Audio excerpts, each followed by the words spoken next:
Welcome to this explainer. Today, we're unpacking an incredibly concise but honestly, genuinely thought-provoking text. It's called The Architecture of Error, a manual for mastery. And I really wanted to dive into this one because it completely flips a deeply ingrained part of our culture right on its head. Just think about how we're traditionally taught to deal with mistakes, right from when we're little kids. The immediate, knee-jerk instinct is almost always shame. When we mess up, our first reaction is usually to hide the evidence, brush it under the rug as fast as humanly possible, and just try to project this flawless image to the rest of the world. We treat mistakes like these temporary, embarrassing little glitches that we just want to forget. But what if we took the exact opposite approach? What if, instead of hiding from our errors, we deliberately used them as the ultimate foundational tool for our own growth? Okay, let's dive into this. Have you ever made the exact same mistake twice? Okay, actually, scratch that. Of course you have. We all have. I want you to really think about the psychology of that moment for a second. You know that sinking, awful, gut punch feeling? That immediate cognitive dissonance when you realize you just fell into the exact same trap you absolutely swore you were going to avoid this time around? You knew better, and yet, bam, there you are again. It's incredibly frustrating. And honestly, it can kind of make you question your own competence. But the core thesis of the source text we're exploring today offers a really comforting, but also deeply challenging perspective. It argues that this agonizing repetition isn't actually a fundamental flaw in your character. It's not about your intelligence or your work ethic. It's literally just a flaw in your organization. So let's explore that in Section 1, the cost of repeated failures. To understand why this happens, the text specifically highlights the sheer danger of repeating failures. Notice that heavy emphasis on the word repeating. Because when we fail to document our missteps, those errors don't just magically disappear. They devolve into this unorganized chaos that just sort of lurks in the background of our daily routines. Let's ground this in reality. Imagine you're working on a major project and you totally miscalculate the time needed for a specific client deliverable. You're rushing, you're stressed out of your mind, and you barely pull it off at the 11th hour. You think to yourself, okay, I am never doing that again. But because you didn't document exactly where that breakdown happened, well, 6 months later, you find yourself sending the exact same frantic apology email for the exact same delay. We end up wasting so much valuable time, mental energy, and emotional bandwidth just cycling through these identical setbacks. The core problem here isn't that we fail. Failure is a totally mandatory part of learning anything new.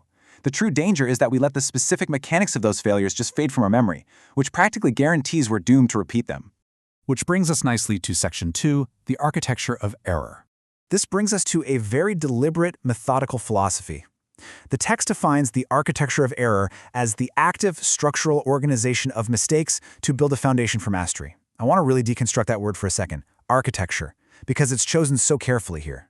Architecture implies design, right? It implies serious intention, blueprints, a rigid, reliable structure. Think about literal physical architecture for a moment.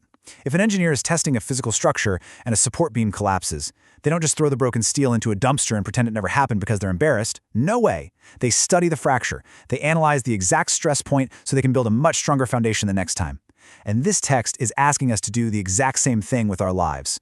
It's asking us to stop viewing our personal and professional mistakes as disposable trash.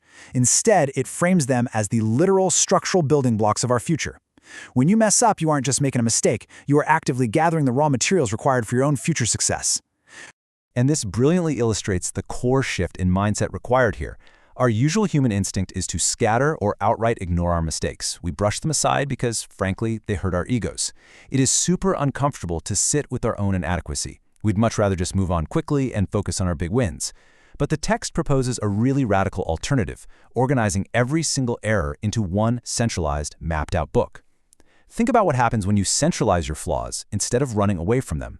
You change them from these hidden, scattered landmines just waiting to be stepped on again into a beautifully mapped out, highly visible territory. When your errors are centralized, the danger zones are clearly marked. You no longer have to rely on your faulty, ego-driven memory to navigate around your own weaknesses. All right, let's get practical with Section 3, the mistake notebook. So, how do we actually implement all this theory?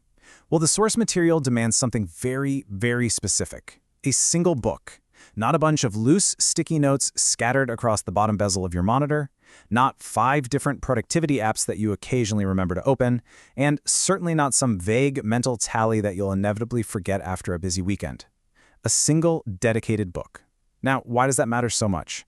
Because consolidating what would otherwise be totally scattered, fragmented thoughts into one singular physical or digital location creates gravity.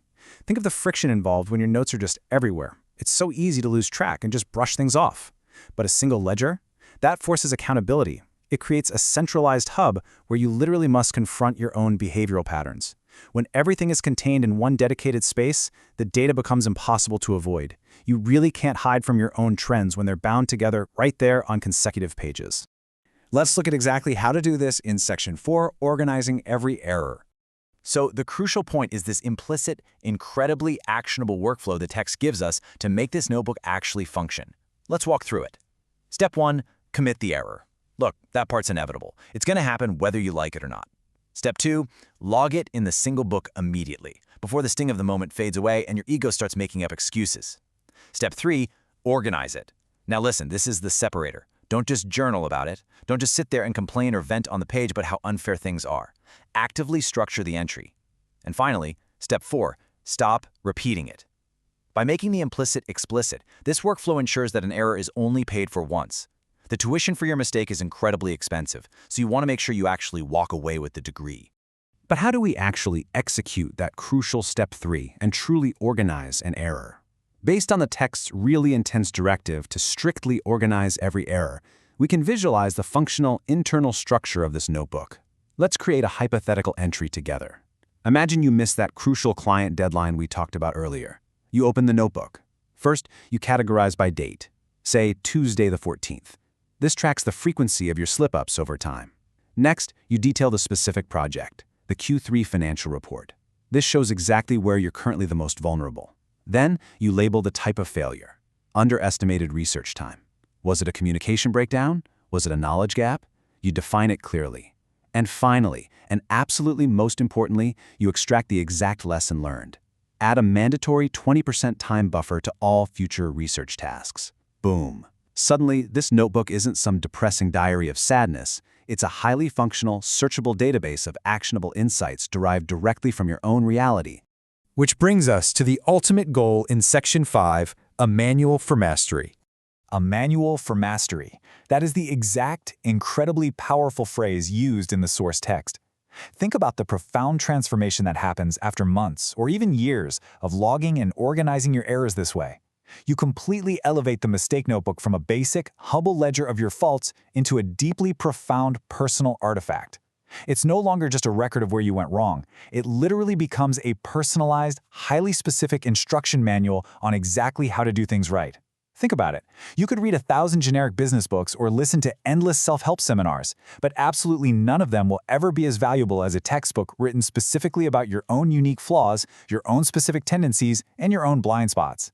It becomes your very own customized guide to achieving mastery in your life and career, built entirely from the unshakable foundation of your own lived experience. So I want to leave you with this final provocative thought. What would your manual look like if you started it today?